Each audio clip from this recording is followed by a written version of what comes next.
हरे नमः. धर्माचा जणू मूर्तिमान पुतळा, धर्माचा जणू मूर्तिमान पुतळा, भासे जना भूवरी, भासे जना भूवरी, दीक्षा देऊनि जो जगतिया, दीक्षा देऊनि जो जगतिया, बद्धास हो उद्धरी, बद्धास हो उद्धरी, वाणीने वदता भागवती कथा, वाणीने वदता भागवती कथा, व्यासाप्रती भासला, व्यासाप्रती भासला, तो हा गुरु श्री जनार्दन असा, तो हा गुरु श्री जनार्दन असा, पाटांगणी शोभला. पाटांगणी सद्गुरुनाथ महाराज की जय. हरे नमः. तद्वाग विसर्गो जनताघ विप्लवो यस्मिन् प्रतिश्लोकमबद्धवत्यपि नामान्यनन्तस्य शोङ्कितानि यत् शृण्वन्ति गायन्ति गृह्णन्ति साधवः नैष्कर्म्यमप्यच्युत भाववर्जितं न शोभते ज्ञानमलं निरञ्जनं कुतः पुनश्शाश्वत भद्रमीश्वरे न चार्पितं कर्म यद्यप्यकारणं.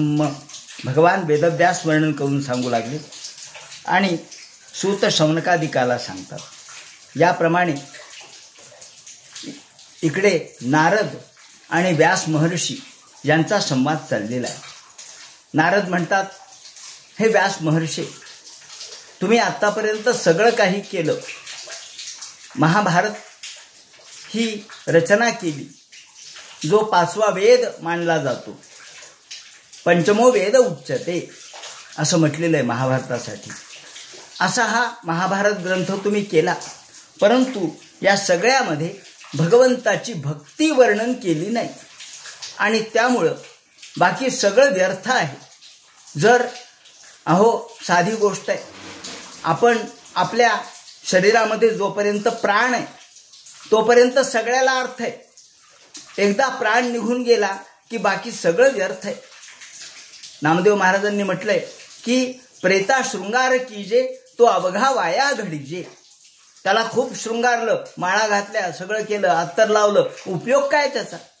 त्याच्यामध्ये जर प्राणच नसेल, प्राणज्योतच मालवली तर बाकी सगळं निरर्थक आहे, सगळा खटाटोप आहे. तसा अध्यात्मामध्ये भक्ती ही प्राणज्योत आहे. भक्तीशिवाय केलेल्या सगळ्या गोष्टी व्यर्थ आहेत. नैष्कर्म्यमप्यच्युत भाववर्जितम. तुमचं नैष्कर्म्य सुद्धा जर भाववर्जित असेल, भाव हाच खरा देव आहे. म्हणून जिथे अभाव आहे, अभाव, दोन अर्थ आहेत. अभाव म्हणजे काही नाही. अभाव, भावाचा अभाव असेल तर आपल्या संपूर्ण क्रिया कर्माला अर्थ राहत नाही, तो नुसता खटाटोप होतो. याप्रमाणे अंतःकरणामध्ये भाव नसेल तर भगवान पावणार नाही. म्हणून ते म्हणतात, नैष्कर्म्यमप्यच्युत भाववर्जितम न शोभते ज्ञानमलं निरंजनम.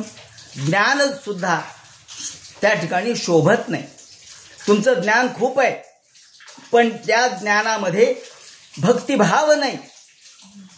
माऊलींनी एका ठिकाणी म्हटलंय त्यांच्या हरिपाठामध्ये, भावे विण भक्ती, भक्ती विण मुक्ती. भावाशिवाय भक्ती निरर्थक आहे आणि भक्ती विण मुक्ती. आणि शक्ती विण गोष्टी बोलू नये. जर शक्ती नसेल तर आपण काही बोलू नये, आपण काहीच करू शकत नाहीत. अशक्त माणसाला जसं काहीच होणार नाही, शक्ती ही त्यातली सामर्थ्यशीलता आहे. तसं या ठिकाणी अंतःकरणात भाव नसेल, अंतःकरणामध्ये भगवंताच्या बद्दल भक्ती नसेल तर हे सगळं निरर्थक होईल. म्हणून भक्ती अंतःकरणात पाहिजे, तर सगळ्या गोष्टीला अर्थ प्राप्त होईल. म्हणून ते म्हणतात, नैष्कर्म्यमप्यच्युत भाववर्जितम, अच्युत भाववर्जितम. नैष्कर्म्य सुद्धा निरर्थक आहे. न शोभते ज्ञानमलम निरंजनम. ज्ञान सुद्धा एवढं निरंजन ज्ञान आहे. एका ठिकाणी माऊलींनी सुद्धा शब्द वापरलेत की तुकाराम महाराजांनी शब्द वापरलेत तसे, की जर एखादा अंगाला कोड फुटलंय, कोड, त्यामुळं सगळं अंग पांढरं स्वच्छ पांढरधोट झालंय, मग लोक त्याला गोर म्हणतात का? ते म्हणतात नाही. कोडियाचे गोरेपण तसे अहंकारियाचे ज्ञान. कोडियाचे गोरेपण, कोड फुटलं म्हणून गोरेपणा आला, तो विकार आहे, ती विकृती आहे. ती प्रकृती नाही, ते सौंदर्य नाही.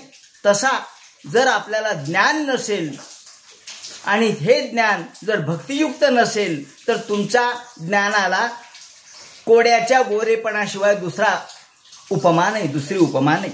म्हणून ते म्हणतात जुगुप्सितम. बाकी सगळं निरर्थक आहे. आपल्याला हे व्यास महर्षी तुम्ही सगळं काही केलं, तुम्ही अथो महाभागवत, तेव्हा तुम्ही ज्ञानी आहात, तुम्हाला काय सांगावं बरं. पण तुम्हाला हे सगळं सांगावं लागतं का, तर तुम्हाला सुद्धा तुम्ही कोण आहात याचा उपदेश केला पाहिजे. अहो, या ठिकाणी व्यास महर्षी काही कमी ज्ञानी नव्हते, परंतु व्यास महर्षींना सुद्धा सांगावं लागलं की तुम्ही कोण आहात, तर तुम्ही भगवंताचे अंशावतार आहात. तुम्ही जन्माला आलात कशासाठी, तर भक्ती लोकांना सांगण्यासाठी जन्माला आलेले आहात. हे तुम्हाला आता मला सांगावं लागलंय. कारण गुरु हा मार्गदर्शक असतो. एखाद्या माणसाला किती सांगितलं तरी कळत नाही, पण ज्ञानाला मात्र थोडं सांगितलं तर कळतं. म्हणून अथो महाभाग, अहो तुम्ही महाभाग अमोघ दृष्टीचे आहात. अमोघ म्हणजे तुमची दृष्टी वाया न जाणारी आहे. तुम्ही व्रत धारण केलेत, सत्यवादी आहात आणि भगवंताच्या गुणवर्णनासाठी तुमचा जन्म झालाय. उरुक्रमस्य अखिल बंध मुक्तये समाधीनाना चेष्टितम. आणि म्हणून तुम्ही आतापर्यंत जे जे काही केलं, जे जे काही सांगितलं ते समाजाच्या कल्याणाचं जरी होतं तरी ते निवृत्तीकारक नव्हतं, प्रवृत्तीकारक होतं. प्रवृत्ती म्हणजे तुम्हाला अजूनही संसार प्रवृत्ती करणारं, संसारातल्या इच्छा वासना वाढवणारच तुम्ही सगळं सांगितलं. धर्म जरी सांगितला, कोणता धर्म सांगितला, यज्ञ धर्म सांगितला, पितृधर्म सांगितला, पुत्रधर्म सांगितला, मान्य. पण पितृधर्माने किंवा यज्ञ धर्माने काय होणार आहे, फार तर स्वर्गप्राप्ती होईल, पण नैष्कर्म्य प्राप्त होणार नाही. म्हणून ते म्हणतात प्रवर्तमानस्य गुणै. तुम्ही कशासाठी जन्माला आलेला आहात, तर भगवंताच्या भक्तीचं वर्णन करण्यासाठी. म्हणून तुम्ही आत्तापर्यंत जे जे काही आत्मसात केलं तसेव हे तो प्रयतो कोविदो न लभ्यते यद्धर्म मतामुपर यथा. तुम्ही आत्तापर्यंत जे जे प्राप्त केलं, जे जे सांगितलं ते धर्म म्हणून सांगितलं, पण तर लभ्यते दुःख वदन्यत सुखम. हा धर्म जो सांगितला, हा सगळा धर्म शेवटी अंतिमतः दुःखदायक आहे. कारण सगळा धर्म ऐंद्रिय पातळीवरचा आहे, सगळा धर्म भौतिक स्वरूपाचा आहे. भौतिक स्वरूपाचा धर्म, ऐंद्रिय पातळीवरचा धर्म, शारीरिक सुखाचं विवेचन करणारा धर्म हा अंतिमतः कल्याणकारक नाही, तात्पुरता कल्याणकारक आहे, तात्पुरता सुखदायक आहे. जसं आपल्याला गोड खावंसं वाटतं, जिभेला गोड आवडतं. डॉक्टर म्हणतात अहो तुम्हाला शुगर आहे ना, मग थोडं खातो. थोडं खा, नाही जास्त खा वाटते, नाही तुम्हाला मर्यादा आहे. म्हणून धर्मसुद्धा तुम्ही जो सांगितला तो केवळ तात्पुरता भौतिक सुखाचं दर्शन घडवणारा धर्म सांगितला, स्वर्गापर्यंत आपल्याला जाण्याचा मार्ग सांगितला. पण असा हा धर्म अंतिमतः सुखं कालेन सर्वत्र गभीर रमसा. या सगळ्या काळाचा प्रवाह लक्षात घेता, काळाचा प्रवाह अत्यंत भयानक आहे. इथून पुढे येणारा काळ हा माणसाला अत्यंत विकल करणार आहे. आणि म्हणून पितृलोक प्राप्ती फल ते म्हटले की तुम्ही धर्म आचरण केला, काय केलं तुम्ही, श्राद्ध केलं, कर्म केलं, पितृकार्य केलं, हो चांगली गोष्ट आहे, करायला पाहिजे. त्यांनी फार तर तुमची संतती सुख तुम्हाला लाभेल, फार तर पितरांना मुक्ती मिळेल, यज्ञ केले तर तुम्हाला स्वर्ग मिळेल. पण हे सगळे धर्म मुक्तिकारक नाहीत, हा यातला तात्पर्य अर्थ आहे. म्हणून ते म्हणतात तत्व विषय सुखमन्यत. हे सगळे विषय सुख देणारेच धर्म आहेत. आणि म्हणून तुम्हाला भगवंतानी ज्यासाठी निर्माण केलंय, तुम्ही कलावतार आहात भगवंताचे, तेव्हा त्या कलावतार असल्यामुळं तुम्हाला भगवंतानी निर्माण केलंय ते धर्म खऱ्या अर्थाने निवृत्ती धर्म सांगण्यासाठी. आणि म्हणून स्मरण मुकुंदांग्र व गुहनम पुनर विहातुमिच्छे नरसग्र हो यतः. ते म्हणतात की तुम्ही स्वतः एवढे ज्ञानी आहात, तुम्हाला सगळं जग मानतं. आता गंमत अशी आहे की जेव्हा एखादा श्रेष्ठ माणूस, श्रेष्ठ कुणीतरी प्रतिष्ठित एखादी गोष्ट सांगतो त्यावेळेला आपण त्याच्यावर विश्वास ठेवतो. तुमच्यावर जगाचा विश्वास आहे. तुम्ही जर त्यांना प्रवृत्तीकारकच धर्म सांगितला तर लोकांना हाच धर्म आहे असं वाटेल. धर्म दुसरा नसतो का? व्यास महर्षी सांगतात म्हणजे हाच धर्म आहे. फक्त लौकिक भौतिक सुख मिळवणे हाच धर्म आहे, ज्याला आपण ऐहिक म्हणू. पारलौकिक धर्माचा तुम्ही विचार केला नाही. महाभारत जरी सांगितलं तरी त्यातून तुम्ही राजधर्म, पुत्रधर्म, पितृधर्म हे सांगितले, पण त्यातून मुक्तिकारक धर्म सांगितला नाही. आणि लोकांचा तुमच्यावर विश्वास आहे ना, मग तुम्ही लोकांना योग्य मार्गदर्शन करा. तुमच्या तोंडून योग्य धर्म सांगा, नाहीतर लोकांना वाटेल एवढाच हाच धर्म असतो, बाकी झालं. जसं काही वेळेला असं घडलं. उदाहरणार्थ, अहिंसा परमो धर्म बुद्धांनी सांगितलं. जैन धर्म हा एका मुद्द्यावरच आधारित. मग दिगंबर जैन, श्वेतांबर जैन. पण या धर्माच्या पलीकडे जो धर्म आहे, जो शाश्वत धर्म आहे, त्याचं विवरण आपल्या ऋग्वेदामध्ये, यजुर्वेदात, वैदिक काळामध्ये केलेलं आहे, उपनिषदांमध्ये केलेलं आहे. त्या धर्माचं विवरण तुम्ही केलं नाही. तुम्ही औपनिषदिक धर्म सांगितला नाही. आणि म्हणून केवळ एकेका गोष्टीच्या मागेच लोक लागले. एवढाच एक धर्म आहे, बाकी सगळं झूट असं लोकांना वाटू लागलं. म्हणून तुम्ही आता भगवंताचा भक्ती मार्ग सांगा. तुम्ही भक्तीचा उपदेश करा. जरी एखादा ज्ञानी असला ना तरी सुद्धा त्याला गुरु करावाच लागतो.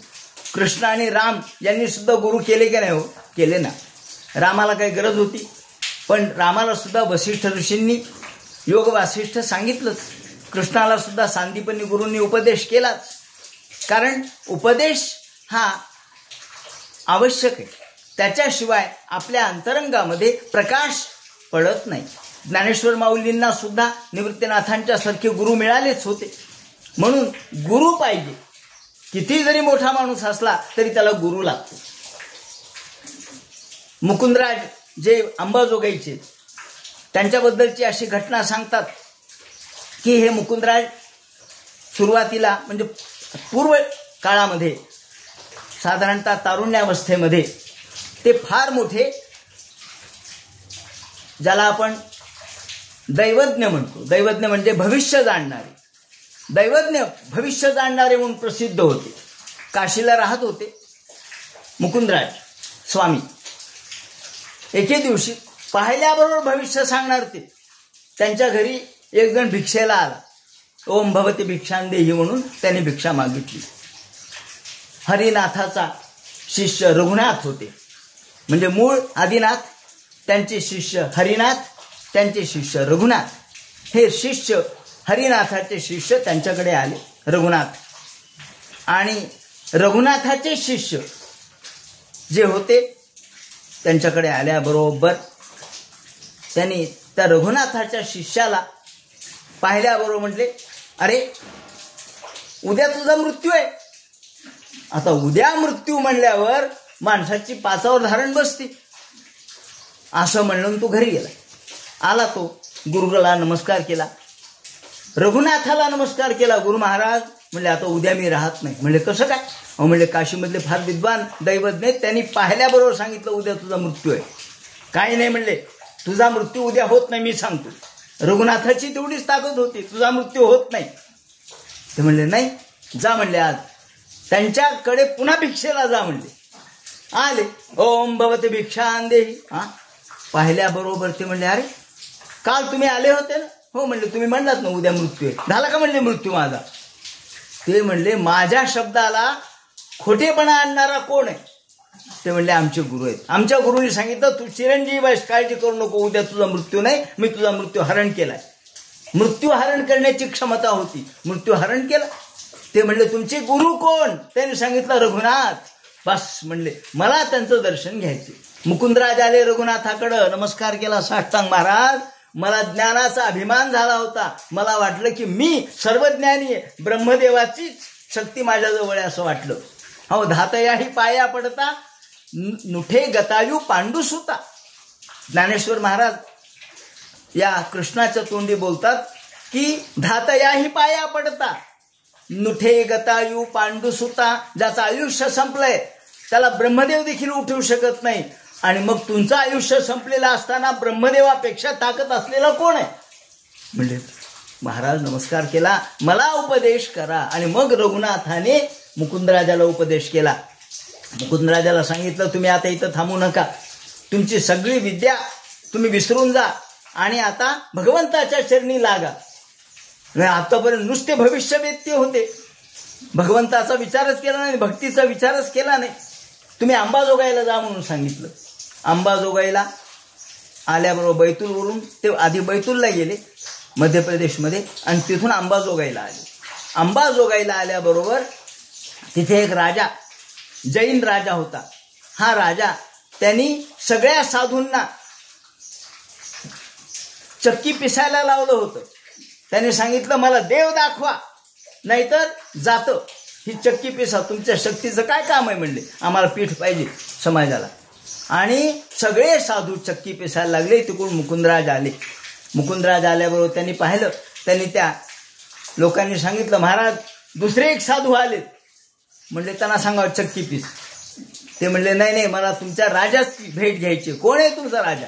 म्हणले हा जैतपाळ नावाचा राजा आहे. त्याला बोलावलं. त्यांनी सांगितलं, तुम्ही जर देव दाखवत असाल तर दाखवा, नाही तर चक्की पिसा. ते म्हणले या सगळेच्या सगळे जाती मी थांबवतो. त्यांनी सगळ्या जात्यांकडे दृष्टी टाकल्याबरोबर जातेच फिरेनासे झाले, सगळे जाती थांबले. ते म्हणले आम्हाला देव दाखवा. ते म्हणले दाखवतो. तो जो एक घोडा घेऊन आला, तो घोडा कोण होता? तो पूर्वजन्मीचा एक गंधर्व होता. पूर्वजन्मीचा गंधर्व यांचा घोडा झालेला होता या राजाचा. आणि तो मलय नावाचा गंधर्व याचा घोडा झालेला होता. त्या मलयालाही मुक्ती पाहिजे होती, कारण ही यांच्या हातूनच होती. हे रघुनाथाला माहित होतं, म्हणून त्यांनी याला अंबाजोगाईला पाठवलं. आणि त्यांनी एक त्या घोड्याला कोरडा मारल्याबरोबर तो घोडा आकाशात उडाला, त्याच्याबरोबर राजाही आकाशात उडाला. राजाने त्या घोड्याला पक्क धरलं होतं. आणि जवळजवळ 14 दिवस तो राजा आणि घोडा दोघे आकाशात होते. घोडदरा तिथेच त्यांना समाधी लागली. आणि नंतर खाली उतरल्यावर त्यांनी नमस्कार केला, महाराज मी आनंदामध्ये तल्लीन होतो, मला ब्रह्मदर्शन झालं. घोडाही मुक्त झाला, कारण तो पूर्वजन्मीचा गंधर्व होता मलय नावाचा. त्याला कोरडा मारल्यानंतर तो मुक्त झाला, कारण त्यालाही समाधी लागली ना, घोड्यालाही समाधी लागली, यालाही लागली. आणि मग त्यांच्यासाठी त्यांनी विवेक सिंधू ग्रंथ लिहिला. यावेळेला मुकुंदराजांचं वय काय होतं? तुम्ही म्हणाल असेल काहीतरी 60, 70, 80. नाही, ते म्हणतात मज अल्पश्वासाचाही श्रमू, मला थोडा श्वास घेतानाही त्रास होतो. मग इतकं वय 100च्या पुढं वय गेलेलं होतं. अशा मुकुंदराजांनी त्यांना विवेक सिंधू सांगितला आणि तो त्यांनी लिहून घेतला. तिथून पहिला मराठीतला ग्रंथ आहे. सांगायचं तात्पर्य असं की भक्तीशिवाय आपल्याला मुक्ती मिळत नाही. ज्ञान किती असू द्या, आणि याच्यासाठी आपला जन्म झालेला असतो. गुरुनी सांगितलं, मी हे सांगत होतो की कुठल्याही किती मुला विद्वान असू द्या, पंडित असू द्या, त्याला गुरुचं मार्गदर्शन लागतं. जसं रघुनाथाच्या मार्गदर्शनामुळं मुकुंदराज हे या अध्यात्म मार्गात आले आणि जगाचा उद्धार त्यांनी केला. त्याप्रमाणे इथे व्यास महर्षींना सांगतात नारद की व्यास महर्षी तुमचा अवतार झालाय, कलावतार आहे तुम्ही एवढ्यासाठी भगवंतांनी तुम्हाला जन्माला घातलेलं आहे. आणि तुम्ही आता हे सगळं सोडून भक्तियुक्त अंतःकरणाने श्रीमद भागवत ग्रंथ लिहा, गोपालकृष्णाचे चरित्र सांगा. असं म्हटल्यानंतर ते म्हणतात, तुम्हाला असं वाटेल त्यांनी तद्धि स्वयं वेद भवम तथापि, तुम्ही स्वतः वेद म्हणजे तुम्ही स्वतः जाणकार आहात, तरी सुद्धा तुम्हाला मला एक प्रादेश मात्र म्हणजे उग ईशत, जरी कापूर पेट घेणारा असला तरी त्याला थोडं तरी लावावं लागतं ना, त्याला टच करावं लागतं, त्याला अग्नीचा स्पर्श तर व्हावा लागतो, तो पेट घेतो. तसं व्यास महर्षींचं अंतःकरण कापरासारखं होतं, पण त्याला प्रादेश मात्रम थोडा तरी स्पर्श करावा लागला. प्रादेश मात्रम भवतः प्रदर्शितम त्वमात्मनात्मानमवेद्य मोहगतृक परस्य पुंसा परमात्मनः कलाम. तुम्ही परमात्म्याची कला आहात हे सांगितल्यानंतर त्यांचे डोळे उघडले. अरे हो खरंच. आणि म्हणून तुम्ही आता बाकी सगळं सोडा आणि भगवंताच्या भक्तियुक्त अंतःकरणाने कथा गाथा गा, त्यांचा अभ्युदय सांगा. आणि शिवाय जगत शिवाय तन, जगाच्या कल्याणासाठी महानुभावोभ्युदयोधिगण्यताम इदम हि पुंसस्तपस शुद्ध सवा स्विष्टस्य सूक्तस्य बुद्धिदत्तयो अविच्युतोर्थ कविभिर्निरोपितो यदुत्तम श्लोक गुणानुवर्णनम. भगवंताचं गुणानुवर्णन करा, हेच खऱ्या अर्थाने पवित्रकारक आहे. काय पवित्रकारक आहे? एकच, भगवंताचं गुणानुवर्णन. म्हणजे या ठिकाणी अंतःकरण शुद्धीचा उपाय जर कोणता असेल तर भगवंताच्या कथा गाणे. पहिली पायरी कोणती आहे? अंतःकरण शुद्धी. जसं आपण कुठेही गेलं म्हणजे आधी आपण जागा स्वच्छ आहे का बघतो बसायला. जरी बसमध्ये बसलो तरी आधी झटकून बसतो. आपल्या स्वतःच्या घरी बसायचं झालं तरी पाठ स्वच्छ करतो, खुर्ची स्वच्छ करतो. का हो? आधी झटकलं पाहिजे. तसं आधी आपलं मन झटकलं पाहिजे, मनाची शुद्धी झाली पाहिजे, तर भगवंताचा अधिष्ठान त्याच्यावरती होईल. म्हणून ते म्हणतात भगवंताच्या कथा गाथा ह्या मन शुद्धी करणाऱ्या आहेत. आणि म्हणून इदम हिती श्रुतादयो भावे निष्ठा श्रवणादे रविच्युतो नित्योर्थ फलम. आणि भगवंताची भक्ती ही फलकारक आहे, फल प्राप्त करून देणारी भगवंताची भक्ती आहे. आता हे सांगितल्यानंतर नारद म्हणतात, व्यास महर्षी अहो मी कोण होतो ते सांगतो ना तुम्हाला. मी माझं चरित्र तुम्हाला सांगतो, बाकीचं उदाहरण देत नाही. मी माझंच स्वानुभवातलं उदाहरण देतो. या ठिकाणी स्वानुभव हा श्रेष्ठ असतो. इतरांच्या गोष्टी सांगण्यापेक्षा मी माझंच उदाहरण देतो म्हणून सांगायला सुरुवात केली. अहम पुरातीत भवे भवन मुने दास्या तु कस्या शनवेद व्यादिनाम. मी पूर्वीच्या जन्मामध्ये मी उपबर्हण नावाचा गंधर्व होतो सांगायला सुरुवात केली. नारदांनी आपली पूर्वकथा सांगायला सुरुवात केली. मी पहिल्यांदा कुठे होतो त्याची कथा वेगवेगळ्या पुराणांच्या मध्ये, ब्रह्मवैवर्त पुराणामध्ये अशी कथा आहे की ब्रह्मदेवाच्या कंठापासून नारदाचा जन्म झाला. गृहस्थाश्रम स्वीकारण्यासाठी त्यांनी नकार दिला. ब्रह्मवैवर्त पुराणामधली कथा सांगतोय, भागवतातली नंतर सांगतो. ब्रह्मवैवर्त पुराणामध्ये 8व्या स्कंधामध्ये 41व्या अध्यायात त्यांची कथा आलेली आहे. गृहस्थाश्रम स्वीकारायला नकार दिला म्हणून ब्रह्मदेवाने त्यांना शाप दिला. कारण ब्रह्मदेवाला असं वाटलं की गृहस्थाश्रम स्वीकारला म्हणजे पुढे संतती निर्माण होईल. मग शाप दिला की तू पुढे 50 स्त्रियांचा पती होशील, गायन निपुण गंधर्व होशील. आणि मग मी उपबर्हण गंधर्व झालो, 50 स्त्रियांचा पती झालो, 50 स्त्रियांच्या मध्ये मी तल्लीन राहिलो. पण फक्त ब्रह्मदेवाच्या आशीर्वादामुळं माझं सतत ईश्वर भक्तीमध्ये माझं मन होतं. पण घडलं असं की एकदा गंधर्व राजाच्या पोटी जन्म झाल्यानंतर चित्ररथ गंधर्वाच्या 50 कन्या माझ्या पत्नी झाल्या. चित्ररथ नावाचा जो गंधर्व आहे, चित्ररथ गंधर्वाचा संदर्भ 3ऱ्या स्कंधामध्ये येतो, ज्यामध्ये कपिल महामुनी यांच्या संदर्भात देवहूतीची कथा आहे. त्यामध्ये देवहूतीकडे पाहून हा चित्ररथ गंधर्वाला स्पृहा निर्माण झाली आणि तो विमानातून खाली पडला असं वर्णन केलेलं आहे. तेव्हा हा चित्ररथ गंधर्व 50 मुली त्याच्या होत्या, 50 मुलीबरोबर यांनी लग्न केलं.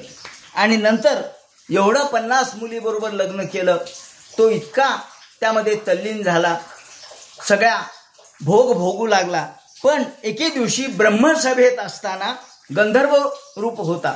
गंधर्व म्हणून त्या ठिकाणी गंधर्वाचं काय काम असतं? गायन करणं, हातामध्ये वीणा घेऊन गायन करणं. एके दिवशी ब्रह्मसभेत बसला, ब्रह्मदेव समोर बसलेले आणि रंभा नृत्य करत होती. त्या नृत्य करता करता तिच्याकडे पाहता पाहता याला चक्कर आली. याला तिच्या सौंदर्याकडे बघून चक्कर आली, भोवंड आली.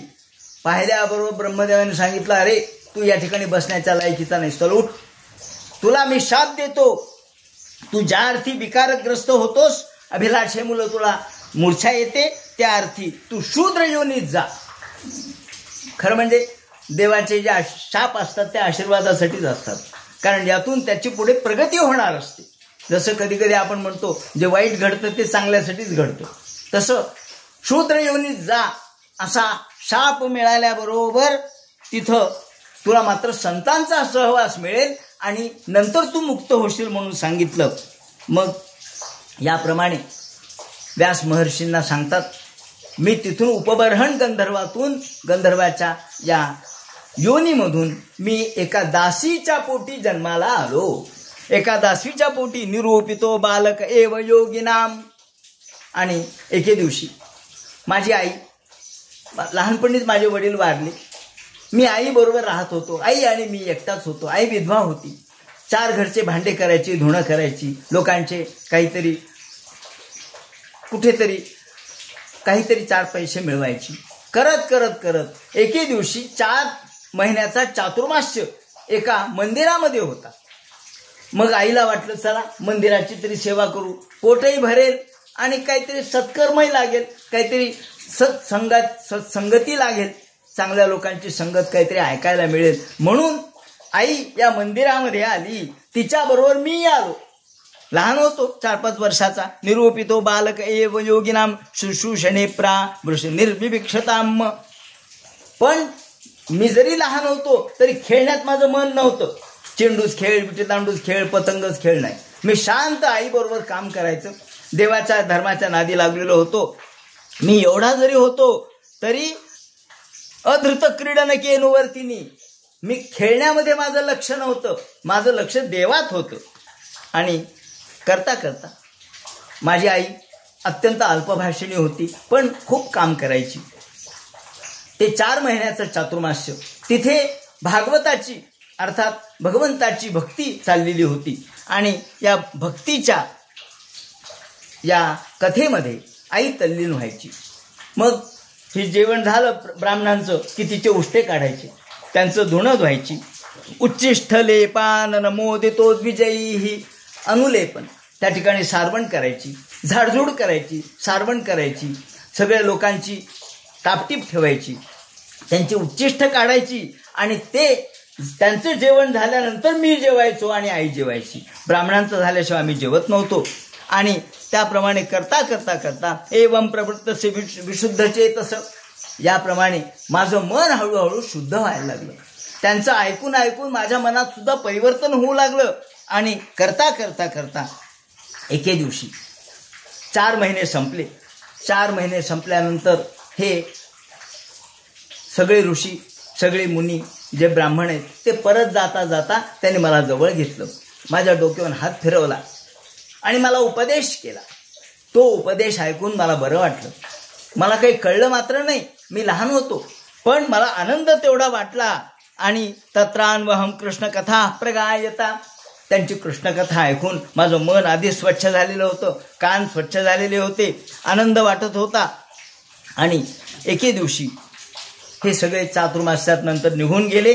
आणि मग मी भगवंताच्या नादात त्यांच्या कथेत तल्लीन होता होता एके दिवशी मात्र इत्थम शरद प्रावृषिकातुर हरेर या ठिकाणी वर्षा ऋतू आणि शरद ऋतू या 2 ऋतू संपल्यानंतर ते निघून गेले. अर्थात चातुर्मास्य संपला आणि मी आणि आई दोघंच शिल्लक राहिलो. पण तिथे घडता घडता आई दररोज सेवा करण्यामध्ये तल्लीन होती. पण एके दिवशी संध्याकाळी गायीची धार काढताना तिचा पाय सर्पावर पडला. सर्पावर पडला हो, तो सर्प कशाचा, काल सर्पच होता तो चावला आणि आई ताबडतोब जागेवर पडली. पाहिलं मी, अरे आईचा मृत्यू झाला. पाहिल्याबरोबर वाईट वाटलं, वाईट वाटलं खरं, पण नंतर असं वाटलं की बरं झालं, कारण आई जर असती तर मी कुठे जाऊ शकलो नसतो. आईचं सगळं क्रियाक्रमांतर केलं आणि मग विचार केला की आता आपण एकटेच आहेत, कुठे गेलं तरी काय फरक पडतो. आई असती तर मागं शुक्ल काष्ट असतं, कुठं जाऊ नको, इकडं जाऊ नको, तिकडं जाऊ नको, आईची काळजी. त्यापेक्षा आता कोणाचीच काळजी नाही. चला, याप्रमाणे मी तिथून निघालो आणि फिरता फिरता फिरता ते म्हणतात एवं नृणाम क्रिया योगा सर्वसंते हेतवाहा. याप्रमाणे त्यांनी जो उपदेश केला होता तो उपदेश मनामध्ये होता. आमयो यष्टभूतानाम जायते येन सुव्रत तदेव ह्यात्मयम द्रव्यम न पुन्हा चिकित्सितम. व्यास महर्षीला म्हणतात नारद त्यावेळेला तर माझं नाव नारद नव्हतं, पण मी फिरत फिरत फिरत अशा ठिकाणी फिरत होतो, मनामध्ये विचार चाललेले होते. व्यास महर्षीला म्हणतात नारद की तुम्ही जे विषय सांगितले लोकांना ते जरी विषय एवढेच हाच धर्म नाहीये, विषयाच्या पलीकडचा धर्म आहे, हे लक्षात ठेवलं पाहिजे. हे ज्ञान तुम्ही सांगायला पाहिजे होतं. माया अनुभव मग विदम, माया काय आहे भगवंताची हे तुम्ही सांगायला पाहिजे होतं. जे भगवंताचं चरित्र आहे ते गायला पाहिजे होतं. जो क्रियायोग आहे तो सांगायला पाहिजे होता. जसं मला त्या ऋषींनी सांगितलं, मुनींनी सांगितलं आणि मी भक्तियोगामध्ये तल्लीन झालो. फिरता फिरता फिरता मी वेगवेगळ्या प्रकारच्या रान, वन, उपवन, दरी, डोंगर, गिरी, त्याचप्रमाणे नद्या. मग भूक लागायची, तहान लागायची तर तिथं कुठे नदी असेल तर पाणी प्यायचं. भूक लागली तर फळच खायचे, झाडाचे पानच खायचे. रात्र व्हायची, भीती वाटायची. कधी कधी मोठमोठ्या अरण्यामध्ये वाघ, त्याचप्रमाणे मोठमोठे भालू यांचे आवाज यायचे. त्याचप्रमाणे मोठमोठ्या कोलेकुई ती ऐकू यायची, भीती वाटायची. पण पुन्हा सकाळ झाली की पुन्हा निघायचं. खेट घडबट वाटिमुष्य. याप्रमाणे मी फिरता फिरता फिरता हिंडत राहिलो आणि पण मला भगवंताचं दर्शन घ्यावं असं वाटत होतं. फिरता फिरता फिरता व्यास विचारतात मग पुढे काय झालं ते सांगा. भिक्षुभिर विप्रवसिते विज्ञानादेशु विस्तव वर्तमानो वयस्यो साध्ये तत किम करोत भवान. पुढे काय केलं तर ते म्हणतात पुढे मी गिरी डोंगर फिरता फिरता फिरता सर्वत्र भूक लागलेली, तहान लागलेली अशा अवस्थेत मी भगवंताच्याच नादात तल्लीन होतो. कधी जलाशय पाहिला की तिथं पाणी प्यावं, तिथं थांबावं, पाय जिथं दुखतील पाय तिथे थांबायचं, विश्रांती घ्यायची आणि मग पुढे चालायचं. अशा पद्धतीने कधी फिरत फिरत, बरं फिरायला काही कुठं जायचं म्हणून नव्हतं, चला जिकडे वाट फुटेल तिकडे निघायचं. नलवेणू शरस्तंभ, कधी कधी वेळूचे जंगलं लागायचे, कधी कधी किचक गव्हरं लागायचे, मोठमोठे डोंगर त्याच्या दर्या त्या लागायच्या, कधी विपिन अरण्य लागायचे, कधी व्यालोलुक शिवाजिरम, कधी मोठमोठ्या या कोलेकुई ऐकू यायची, वाघांचे आणि सिंहाचे आवाज ऐकू यायचे, भीती वाटायची, परिश्रांत व्हायचो. आणि एके दिवशी असं स्नान केलं. शांत जलाशय होता, थंड वाटलं, स्नान केलं. स्नात्वा पित्वा हृदयेनाद्या, त्या नदीमध्ये स्नान केलं, भगवंताची प्रार्थना केली आणि एकदम एका पिंपळाच्या झाडाखाली बसलो. तस्मिन अर्जुने रण्ये, निर्मनुष्य सगळं अरण्य होतं, तिथे एक पिंपळाचं झाड होतं, त्याचा आश्रय घेतला आणि शांत भगवंताचं चिंतन करत राहिलो. भगवंत डोळ्यासमोर आणत राहिलो, त्यांची मूर्ती डोळ्यासमोर आणली. ध्यायत अष्टरणाम भोजम भाव निर्जित चेतसा, भगवंताची भावयुक्त अंतःकरणाने प्रार्थना केली. औत्कंठ्य अश्रुकलास्याक्षी, प्रार्थना कशी करावी, भगवंताची भक्ती कशी करावी, तर डोळ्यातून अश्रुधारा येऊ लागल्या, अंगावर रोमांच उभे राहिले. भगवंताचं नाव घेतल्याबरोबर डोळ्यातून घळघळ घळघळ धारा सुरू झाल्या. देवा मला लवकरात लवकर भेट दे, अशी इच्छा निर्माण झाली. आणि आकाशामध्ये एकदम मोठा प्रकाश पडला आणि मला असं वाटलं की भगवंतांनी मला दर्शन दिलं. क्षणभर दर्शन दिल्यासारखं वाटलं सुद्धा. आणि क्षणात दर्शन द्यायचे, क्षणात लुप्त व्हायचं, क्षणात दर्शन द्यायचे. आणि मग आकाशवाणी झाली, अरे बालका, तू लहान आहेस अजून, तुला तुझी अज्ञान अवस्था संपलेली नाही, तुला अजून मुक्ती मिळण्याला अवकाश आहे, थांब. अजून आकाशामधून शब्द आले, गंभीर लक्षणाया वाचा, आकाशामधून गंभीर शब्द आले की अजून तुझं मन कच्चं आहे. जोपर्यंत परिपक्व कषायाणाम, जोपर्यंत मन परिपक्व होत नाही तोपर्यंत तुला माझं दर्शन होणार नाही. तुला वाटत असेल भगवंतानी मला दर्शन द्यावं, मी मोठमोठ्या योग्यांना देखील लवकर दर्शन देत नाही, तर तुला कसा देईल? तेव्हा अपक्व कषायाणाम दुर्दर्शोहम कुयोगिनाम, मी दुर्दर्श आहे, मी दर्शन इतक्या लवकर तुला देणार नाही, कारण अजून तू कच्चा आहेस. जोपर्यंत तू पिकला नाहीस तोपर्यंत फळ सुद्धा पिकल्याशिवाय खाली पडत नाही ना. देठातून कधी फळ पडतं जेव्हा ते पिकतं. तुकाराम महाराजांनी एक उदाहरण दिलेलं आहे. ते म्हणतात की ज्याप्रमाणे पिकलेल्या शेंद कडूपण गेले तैसे आम्हा केले नारायण. पिकलेल्या शेंद म्हणजे शेंदाड, पिकलेलं शेंदाड जे असतं त्यातला कडूपणा निघून जात असतो, आपोआपच ते गोड होतं. कसं काय गोड झालं? साखर घातली का? नाही, पिकलं म्हणजे गोड झालं. तेव्हा जोपर्यंत तुमचं मन पिकत नाही, जोपर्यंत तुम्हाला परिपक्वता येत नाही तोपर्यंत कच्चेपणा असतो. म्हणून तुला तोपर्यंत मी आता दर्शन देणार नाही. इथून पुढे आता यानंतर तुझा जन्म झाला की पुढे तुला आणखी एक जन्म प्राप्त होईल. तो जन्म झाल्यानंतर पुढे तू ब्रह्मदेवापासून जन्म घेशील आणि मग माझ्या चरणाशी विलीन होशील म्हणून सांगितलं. सकृत दर्शितम रूपम मेतत कामाय तेन घ मत्काम शनकै साधू सर्वा मुंचतिरुच्छयान. आणि याप्रमाणे सांगितलं. आणि नंतर मी माझा तो देह सोडला.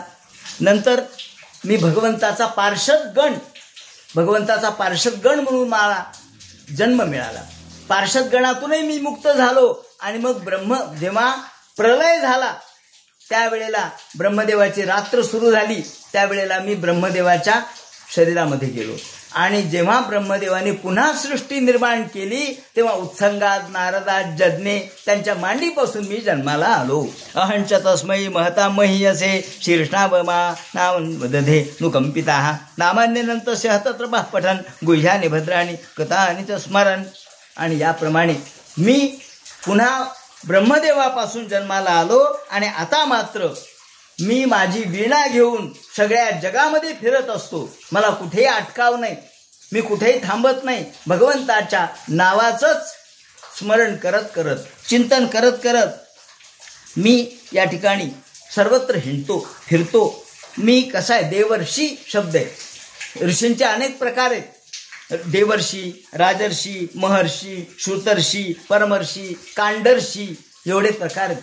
आणि प्रत्येक ऋषीचे प्रकाराचे अर्थ वेगळे. जे कर्म आणि ज्ञान या उभय मार्गाने जातात त्यांना महर्षी म्हणतात. जे कर्म आणि ज्ञान हे दोन्ही, जसे वसिष्ठ महर्षी आपण म्हणतो का, ते कर्म आणि ज्ञान दोन्ही उभय मार्गाचे प्रवर्तक आहेत. पण देवर्षी कोण?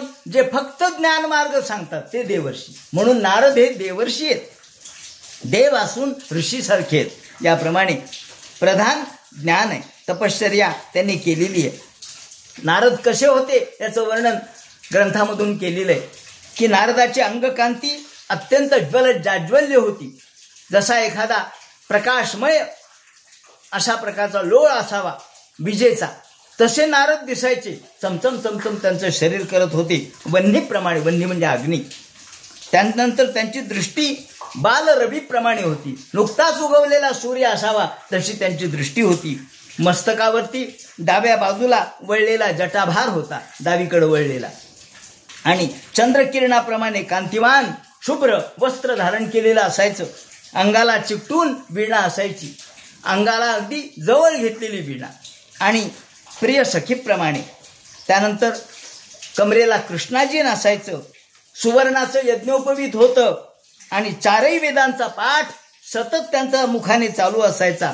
गायन कुशल होते, सामवेदाचं गायन करत होते. आणि अप्रतिहत संचार होता, कुठेही त्यांना अटकाव नव्हता. राक्षसाकडेही जायचे आणि देवाकडेही जायचे. बघा ना, भागवतामध्ये किती कथा आहेत. ते सगळ्यांकडे गेलेत. हिरण्यकश्यपाला भेटलेत, हिरण्याक्षाला भेटलेत, कंसाला भेटलेत, सगळ्यांना भेटलेत.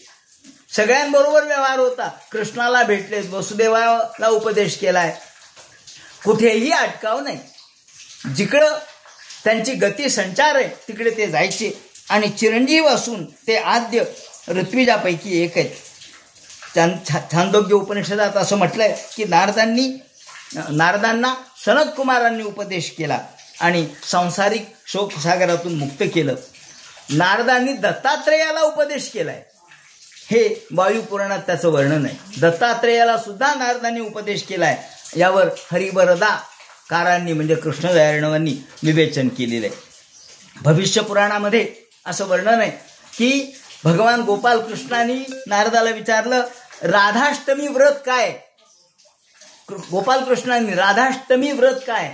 राधेची अष्टमी, राधा अष्टमीला जन्माला आली ना, म्हणजे कृष्ण अष्टमीला कृष्ण जन्माला आले आणि त्याच्या आधी 15 दिवस राधा जन्माला आलेली. तेव्हा यावेळेला श्रीकृष्णाने नारदाला विचारलं राधाष्टमीचं व्रत. त्यावेळेला त्यांनी राधा देवीचं आणि आपला प्रेमभाव कथन केलेला आहे आणि तिच्या भक्तीचं श्रेष्ठत्व सांगितलं. सनत कुमार संहितेमध्ये सुद्धा नारदांना त्यांनी प्रेमभक्तीचं विवरण केलं. आणि नारद शब्द कसा तयार झाला तर नर म्हणजे परमेश्वर, ज्याच्या ठिकाणी असणारं ज्ञान म्हणजे नार, ते व्यासादिकांना त्यांनी दिलं. त्याप्रमाणे नर म्हणजे जीव, ज्यांच्या ठिकाणी असणारं ज्ञान जे अज्ञान नाहीसे करतात त्याला नारद असं म्हणतात. त्याप्रमाणे ददाती नारम ज्ञानंच बालकेभ्यश्च बालकाः, जे नर म्हणजे मनुष्य, मनुष्याचं म्हणून त्याला नार म्हणजे ज्ञान, म्हणून नार म्हणजे ज्ञान देणारा जो आहे त्याला नारद असं म्हणावं. म्हणजे देणारा. ध्रुव प्रल्हाद बालकांना त्यांनी ज्ञान दिलं. त्यांनी उपासनेचे 5 अंग सांगितलेले आहेत. त्यामध्ये नारद पांचरात्र तंत्रामध्ये अभिगमन म्हणजे भगवंताकडे जाणे, वारी. आजच्या काळातली वारी म्हणजे हे अभिगमन आहे. अभिगमन म्हणजे वारी. उपादान, इज्जा, स्वाध्याय आणि योग असे 5 प्रकार त्यांनी सांगितलेत. ज्याप्रमाणे नारद या शब्दाची व्याख्या त्यांनी सांगितली. आणि नारदाने जे नारद भक्ती सूत्र लिहिलं त्यामध्ये सगळ्यात महत्त्वाचा संदर्भ दिलेला आहे की नारद स्वतः सांगतात की भक्ती हे प्रेमस्वरूप आहे आणि प्रेम ह्या भक्तीचा आधार आहे. त्या कसं निर्माण होतं तर साधू संगतीशिवाय निर्माण होत नाही, म्हणून साधू संगती सगळ्यात महत्त्वाची आहे. मोठ्या साधूंची पुण्य असल्याशिवाय साधूची संगती सहजासहजी लाभत नाही. ते म्हणतात की अथातो भक्ती व्याख्यास्यामः, यामध्ये ते म्हणतात भक्ती ही साधूच्या संगतीशिवाय आपल्याला प्राप्त होत नाही, साधूची संगती दैवाशिवाय प्राप्त होत नाही. 3 गोष्टी आपल्याला दुर्लभ आहेत असं शंकराचार्य सांगतात की मनुष्यजन्म दुर्लभ आहे, मुमुक्षत्व दुर्लभ आहे आणि साधू संगती दुर्लभ आहे. महत् सेवया, जसं नारदांनी सुद्धा महत् सेवा केली म्हणून ते भक्त झाले. आणि म्हणून नारद म्हणतात, जनी जनार्दन स्वामी आपल्या एका पदामध्ये म्हणतात की नारद हा सुद्धा सत्संगतीने देवऋषी झाला, प्रल्हादा लाधला साधू संगू. याप्रमाणे नारदाने आपलं ज्ञान त्यांना सांगितलं. हे ऐकल्यानंतर एवं कृष्णमेतत् ब्रह्मण्य सक्तस्यामलात्मनः कालः प्रादुर्भूतकाले तडी सौदामिनी यथा. याप्रमाणे नारदा व्यास महर्षींना म्हणतात की मी माझी देवदत्त नावाची वीणा हातात घेऊन स्वरभूषिताम, स्वर त्यातून जे स्वर काढतो मी वीणेमधून, हे नाद ब्रह्म मूर्तले गंगापया सळले पतिव्रते आले वृद्धाप्यका. नाद ब्रह्म हे प्रत्यक्ष परब्रह्म आहे. नाद ब्रह्म मूर्तले गंगापया सळले, या ठिकाणी नाद ब्रह्म म्हणजे भगवंताची नाद रूपाने केलेली पूजा आहे. तेव्हा स्वरब्रह्म विभूषिताम, स्वरब्रह्म म्हणजे नादब्रह्म. तेव्हा नादब्रह्माची मी सतत उपासना करतो आणि प्रगायत स्ववीर्यानी भगवंताचं नामस्मरण गात गात फिरतो. मला आता एवढी माझी क्षमता आहे की आहूत इव मे शीघ्रम, देवाला मी बोलावलं की देव येतो. आपण काय करतो, सुपाऱ्या मांडतो, आवाहयामी, मग आवाहन करतो कोणाचं, देवताचं. गणेशम आवाहयामी, कल्पना करतो गणेश आला, येतच नाही. का नुसती सुपारी असते आणि ती फुटकी सुपारी, ती न चालणारी बाजारात, अशी फुटकी सुपारी ठेवून देव कसा येईल हो? आपण म्हणतो कोण हनुमंतम आवाहयामी, विघ्नेशम आवाहयामी, मातापितृभ्याम आवाहयामी पूजयामी. कशाची पूजा करतो? सुपारीची. नारद म्हणतात नाही, मी देवाला बोलावल्याबरोबर देव मी माझ्या समोर ताबडतोब येतो. आहूत इव मे शीघ्रम दर्शनम याती चेतसी. देवाचं स्मरण केलं की देव माझ्या समोर उभा राहतो, एवढी माझी क्षमता आहे. आणि त्याचा वापर मी यासाठी करतो, एत ध्यातुर चित्तानाम, जे आतुर आहेत. आतुर शब्दाचा अर्थ आर्त म्हणजे दुःखी. जे दुःखी आहेत त्या दुःखी लोकांना त्यांचं दुःख हरण करण्यासाठी मी देवाची प्रार्थना करतो. मी जे सगळीकडे फिरतो, मला काय फार हौस नाही सगळीकडे फिरायची, काय नाही. आता काय फुकट प्रवास आहे, मग फिरा. फुकट प्रवास म्हणून मी फिरत नाही, मला तिकीट लागत नाही म्हणून मी फिरत नाही. मी फिरतो ह्यातुर चित्तानाम, लोक दुःखी आहेत, त्या दुःखी लोकांचं दुःख निवारण करण्यासाठी मी फिरतो. येत ध्यातुर चित्तानाम माता स्पर्श छयामू भवसिंधू प्लवो दृष्टो हरिचर्या अनुवर्णनम. भवसिंधू, या भवसागरातून लोकांना मुक्त करण्यासाठी मी हरिकथा गातो आणि ठिकठिकाणी जाऊन लोकांना उपदेश करतो. यम नियम प्राणायाम प्रत्याहार हे करून सुद्धा जे मिळत नाही ते भगवंताच्या सेवेने प्राप्त होतं. म्हणून तुम्ही बाकी काही करू नका. सर्वम तदिदम आख्यातम यत्पुरुषोत्पयानघ जन्म कर्म रहस्यम मे भवतश्चास्मतोषणम. हे व्यासा, मी तुम्हाला माझं जन्मकर्माचं रहस्य सांगितलं आणि आता तुम्हाला नक्कीच त्यातून ज्ञान प्राप्त झालं असेल. एकनाथ महाराजांनी त्यांच्या एकनाथी भागवतात म्हटलंय की नारदाने यावेळेला चतुश्लोकी भागवताचा उपदेश केला म्हणे. त्यांना जे चतुश्लोकी भागवत ब्रह्मदेवानी नारदाला सांगितलं त्याचा उपदेश त्यांनी यावेळेला केला असं त्यांनी त्यांच्या ओवीमध्ये लिहिलेलं आहे. तेव्हा हा चतुश्लोकी भागवत अर्थात भगवत भक्तीचं महात्म्य सांगितलं. आणि आता हे तुम्हाला सगळं सांगितलं, एवढं सगळं नारदाने सांगितल्यानंतर व्यास महर्षींनी नारदाला नमस्कार केला आणि नारदाने सांगितलं आता मी निघतो. वीणेला आपल्या जवळ घेतलं आणि वीणेच्या स्वराच्या तारा छेडत वीणाम रणयन नन्यो या मुनी, वीणा जवळ घेऊन त्याचा तारा छेडत यादृच्छुको म्हणजे मनात इच्छा येईल तिकडे जात होते. यादृच्छिक कुठेही जात होते, त्याला जाण्याला बंधन नव्हतं. ते निघाले आणि आकाशामध्ये आकाश मार्गाने निघून गेले. या ठिकाणी भागवतकारांनी त्यांचं महत्त्व सांगताना म्हटलंय अहो देवर्षे धन्योयम यत्कीर्तिम शार्द धन्वनः. धन्य धन्य धन्य नारदाची धन्य असो, देवर्षी धन्योयम.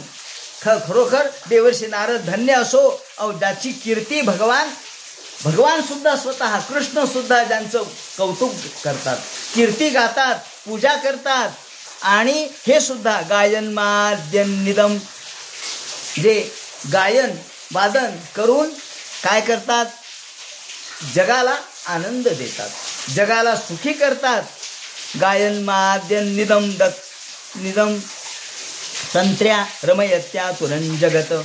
तुरन जगत, जे जग दुःखी आहे त्या दुःखी जगाला सुखी करण्याचं काम ते करतात. ज्याप्रमाणे माऊलींनी म्हटलंय किंबहुना अर्थाची या लागी पाणी आराईले असे जगी तैसे दुःखिताचे भागी जिने जयाचे. ज्याप्रमाणे जगात पाणी का निर्माण झालं? अहो पाऊस काय पडतो? तुमच्यासाठी पडत नाही पाऊस. अहो हे पशु पक्षी तहानलेले असतात, त्यांच्यासाठी पाऊस पडतो. जनावरं बिचारे मूक असतात, त्यांना प्यायला पाणी मिळत नाही म्हणून पाऊस पडतो. आपण त्याचा उपयोग घेतो ती गोष्ट वेगळी, पण पाऊस पडतो त्यांच्यासाठी. आतुरण जगत, जे दुःखी आहेत, कष्टी आहेत, आर्त आहेत, पाणी त्यांच्यासाठी निर्माण झालं.